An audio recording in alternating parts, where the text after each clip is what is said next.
public and catch whiffs of smell, cologne, of scent. And when you're connected to somebody, especially in a romantic setting, that's something so deeply biological in us, the smell of a mate, you will recognize it. All right, did I get all four off that? What's the clairsentience? Clairsentience is when you feel the presence of them.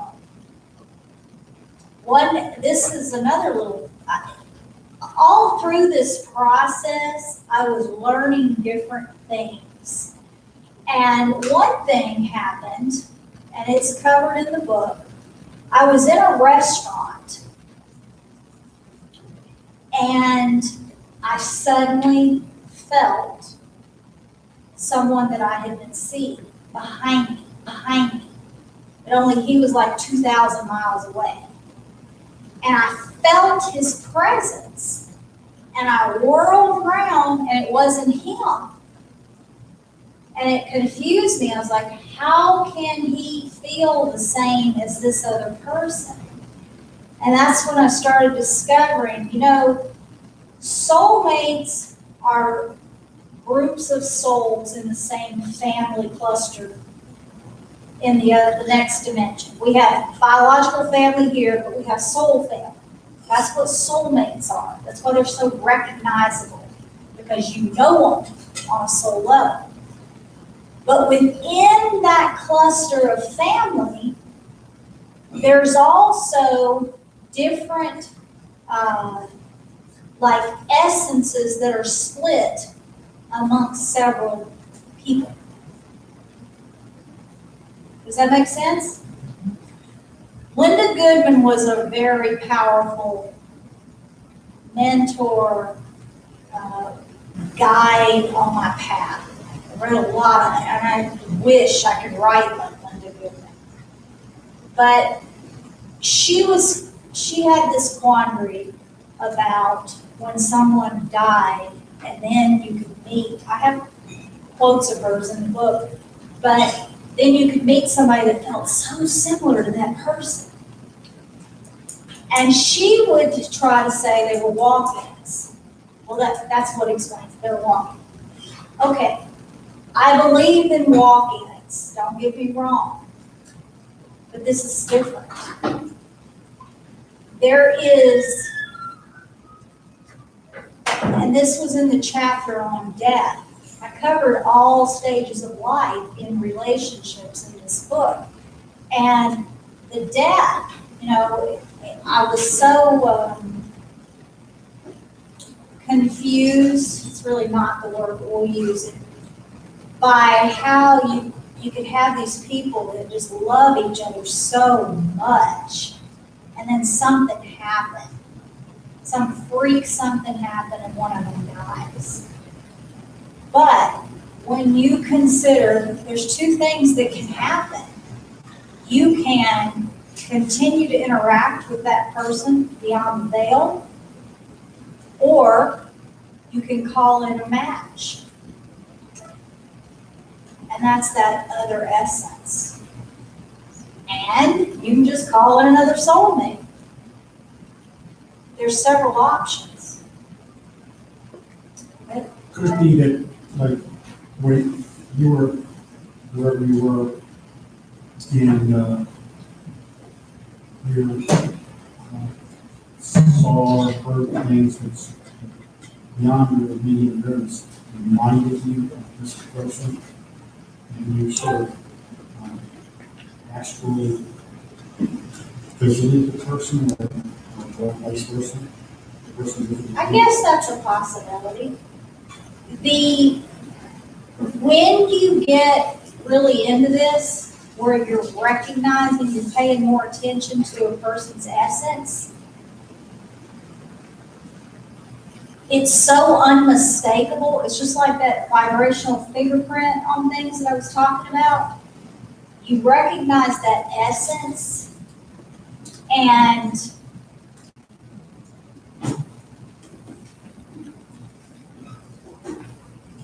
there's just We think of one soul or one human. That's kind of how we play it out. But when you expand your thinking to realize it doesn't have to be that finite,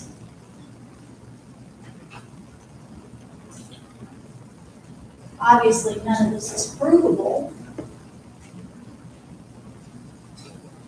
but that's where I came from. I kept going over and over and over and over this death thing.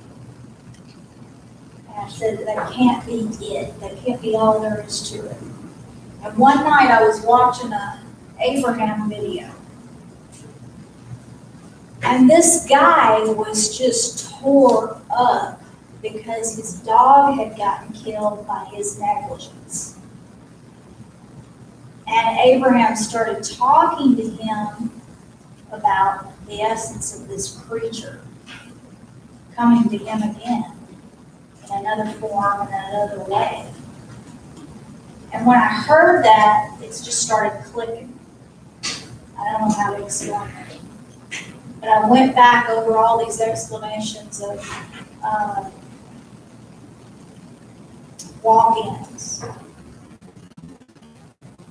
And, you know, these people meeting back up in the same lifetime, exiting and turning right back around, you know all of that. And so I'm going to sit with the essence theory. Another thing that's important to talk, well, let's talk about soulmates real quick.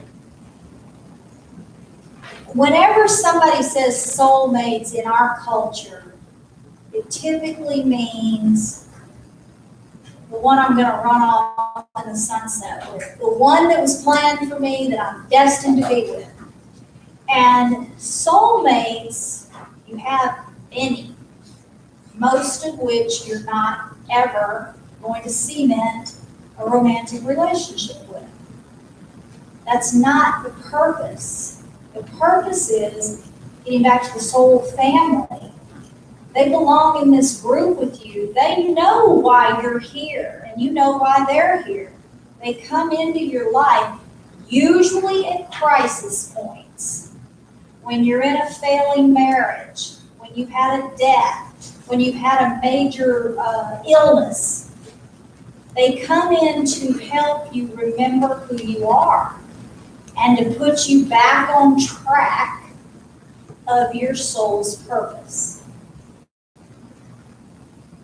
I can't tell you how many times I see them come into somebody's life that's in a marriage that should have dissolved years ago and the person wouldn't get out. But then you get this passionate, roaring love affair, and they're like, yeah, I'm ready to leave this marriage. Tell me, will he still be here when I get a divorce? Chances are, no. So they're a catalyst. But they're not the most cuddly, pleasant relationships you're going to have. Because they're not about making you feel cozy, they're about growth. And they're going to yank off every scab you ever thought you healed and force you to look at it.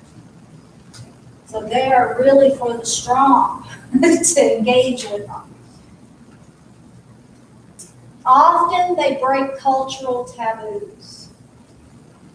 There's a difference in age. Seldom do you meet a soulmate romantic interest that's the same age as you are. They break religious taboos, gender taboos, race taboos. And usually they set the family on their ear. The family don't want the complication.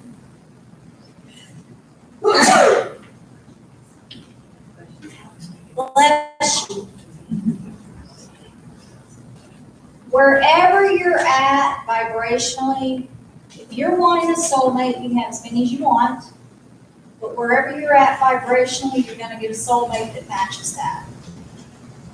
So let's say you are in crisis mode and you're depressed and all of this, have been for a while. You're going to attract somebody that matches that vibration. There's no way around it. So I encourage people, get yourself up before you go looking, because you don't want to deal with it. Trust me. It's pretty hardcore. Evolving relationships, this is where my numerology and my astrology peaks in.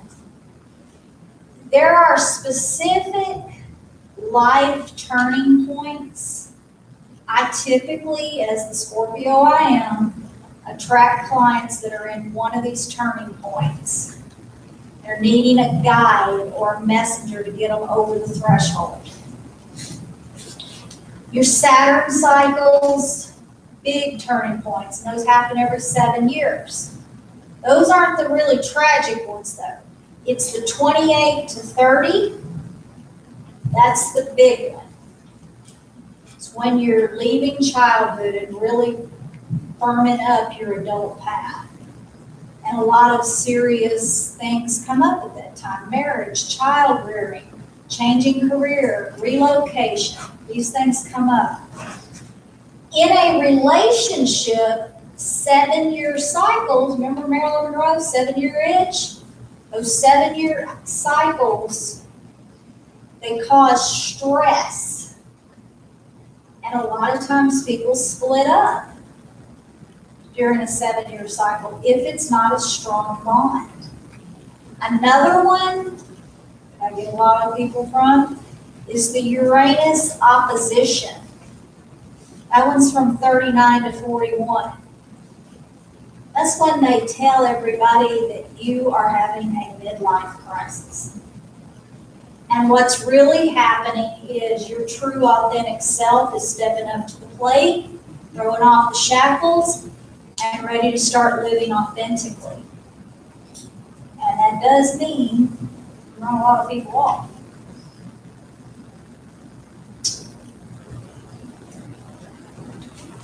When you're looking at an astrology chart, you can see when romance, when divorce, when marriage is being timed. And this may be a little beyond your knowledge at the moment, but I'll just throw it out here anyway. Transits of Jupiter, Saturn, Uranus, Neptune, and Pluto. If they're going through the 5th house of romance or the 7th house of marriage, they're going to have an effect on those relationships. And I won't go into detail on what it all means. I will say this though, Jupiter and sometimes Saturn going through the 7th house indicates marriage is probably coming up. Pluto, Uranus going through that house, strong. Saturn, strong possibility of divorce. Because they're going to throw so many monkey wrenches into the relationship and force you to reshape it and modify it, that a lot of people can't make it through that. It's a very tumultuous time. Okay, relationship endings, breakups, divorces. Some people get a divorce and get remarried to the same person. Some people separate as a pause on the relationship. When things are so bad, you can't even talk, and you've done your exercises and nothing seems to budge, a lot of times when you get distance from that person, you drop resistance. One of my favorite movies is called Crazy Stupid Love. I don't know if you guys have ever watched it. It had Steve Carell and Julianne Moore in it. And they separated. And he was just this dull guy. And she ran off with Kevin Bacon to have an affair. But when they split up, Steve came out of his shell. He changed his whole life around, and then his wife was drawn back to him. And this is something that happens because when you drop the resistance and you allow yourself to grow, you find new territory, new common ground. That's one of the biggest problems in relationships. They don't continue to grow and evolve. And that's the name of the game on this planet. If you're not growing and evolving, you're dying.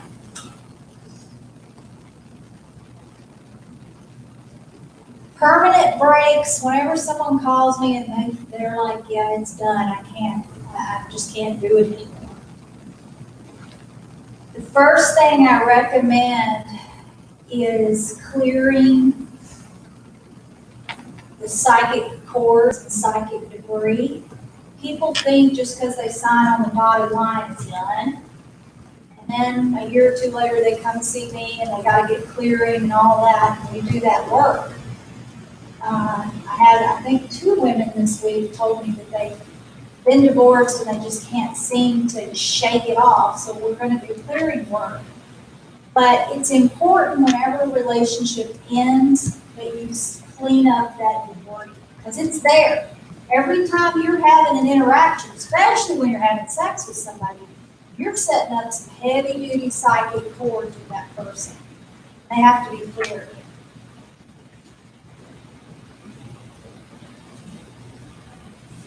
Another thing I want to say, and then I think I'm going to let you guys ask me questions or whatever. Every relationship that you have, back up. We're all born into some kind of situation, whether we have single parents, or we have 2 parents, whether we're adopted, whether we're, it doesn't matter. Your primary caregivers